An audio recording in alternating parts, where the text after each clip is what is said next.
Rizal, the man behind the hero. What is a hero? As we all hear the word hero used from time to time, have you ever asked yourself the question, what is a hero anyway? I have asked the question many times before. Is it like what we see in the movies? A man in a red cape?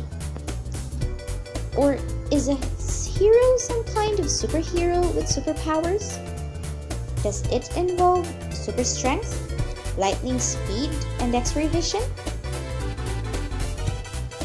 When people say the word hero, I think of Batman, Iron Man, Captain America, and any other member of the Justice League or the Avengers. But let's take a step back from all that and be realistic for a while. What makes a hero? Words like determination, intelligence, power, ingenuity, endurance, courage, sacrifice, selflessness, heart, and perfection are often associated with it. But one thing people tend to forget about heroes are that they are also human. They were once ordinary people living ordinary lives when suddenly they found themselves in circumstances which needed them to act heroically.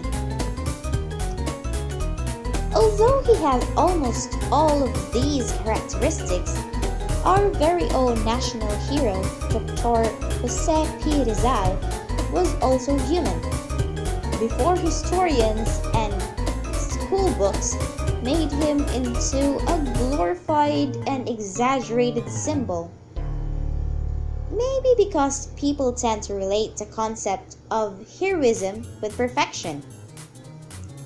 But Rizal was human, flawed, ordinary mortal who fell in love, got his heart broken, went on a trip all over Europe for his studies, and met other girls. He made mistakes in his lifetime and was involved in a few not so heroic issues that were rarely discussed inside a classroom full of impressionable youngsters. Issues like, initially, Rizal supported the pro-Spain mestizos in clamoring for the declaration of the Philippines as a provincia ultramar, or overseas province of Spain. He resisted all forms of independence because he felt that the Filipinos did not have enough education. The Philippines actually had a representation in the Spanish Congress, and Spain even had one Filipino prime minister who served 2 terms. But the Philippine representation was removed just before Rizal was born. However, other sources, like the newest book about Jose Rizal entitled Romance and Revolution, written by Luis Liza and Javier de Pedro from the University of Asia and the Pacific 2010, contributes new insights into the much discussed question of whether or not Jose Rizal wanted the Philippine Islands to be independent of Spain.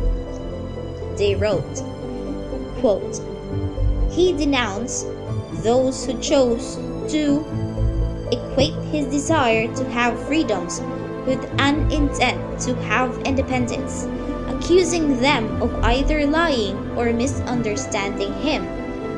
He explicitly affirmed, quote, I have believed that autonomy was bound to come little by little, and independence after a lapse of years.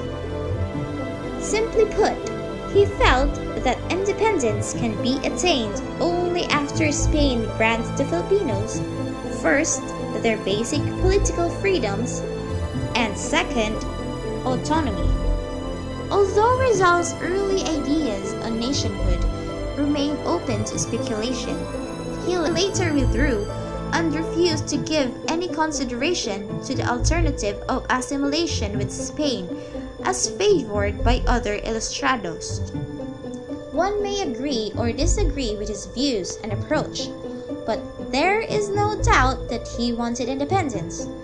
He never desired the Philippines to remain a province of Spain forever. It is to be noted that for many years he avoided uttering any remark that could be taken as pro-Spanish. This was evident during his last stay in Europe, his short residence in Hong Kong, and his last 4 years in Dapitan.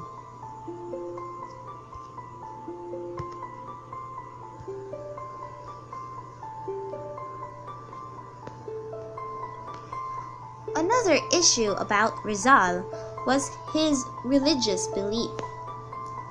Rizal had a firm belief in God, but he rejected revealed religion according to our sources. When we say revealed religion, it refers to a religion that bases its teachings on a supposed revelation from God contained in holy books and or traditions handed down from generations to generations. One can read Rizal's exposition on this subject in his correspondence with a Jesuit priest, Father Pablo Pastels, who was actually his spiritual director during his youthful years in Ateneo. The exchange occurred when Rizal was in exile in Dapitan, and when Father Pastels was already the superior of the Philippine mission of the Society of Jesus. Rizal goes to qualify his denial of revelation. He only denied special revelation that came through ancient books or traditions.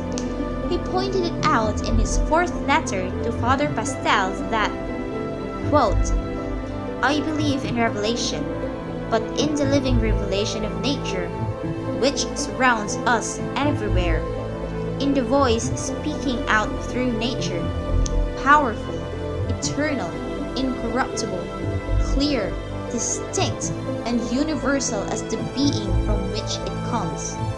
It is this revelation that I believed in, which speaks to us and penetrates our being from the day we are born to the day we die. Can any other books reveal to us more faithfully God's work? To His goodness, His love, His providence, His eternity, His glory, His wisdom? The heavens tell the glory of the Lord, and the firmament proclaims His handiwork." Psalms 19:1. Must humanity look for other gospels in order to love God? Do you not believe that men did wrong when they looked for God's will in scrolls and temples, instead of the wonder of nature under the majestic canopy of the skies? Instead of interpreting obscure passages or phrases which provoke hatreds, wars, and dissensions, would it not have been preferable to interpret the facts of nature, the better to shape our lives according to its inviolable laws and utilize its resources for our perfection? Unquote. In short, Rizal supports spirituality but not religion. He wrote that religion divides people, spirituality unites them. He lived by Masonic teachings, and this was what got him to be the church's enemy number one. He was buried with no Christian blessing or fanfare. He was buried in an unmarked dirt heap in Paco Cemetery, where his sisters, also Masons, and mother fought hard to be given the right to bury him properly. In a few days after his death, the Masons, in their full regalia, offered him a decent burial. They fixed his tomb and paraded the streets of Manila, where, to the Filipino surprise, the friars just watched and shrugged their shoulders.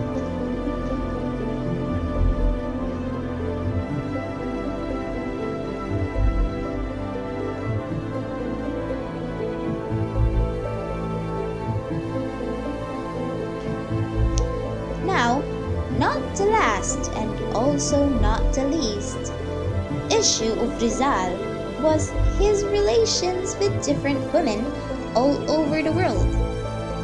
Rizal spent too much time with lots of women in Europe. There were at least 9 women linked with Rizal, namely Segunda Katigbak, who was his first love. Then came Leonor Valenzuela, Leonor Rivera, Consuelo Ortiga, Osei San, Gertrude Beckett, Nellie Busted, Suzanne Jacobi, and Josephine Bracken. These women might have been beguiled by his intelligence, charm, and wit. So, can we call Rizal a hero?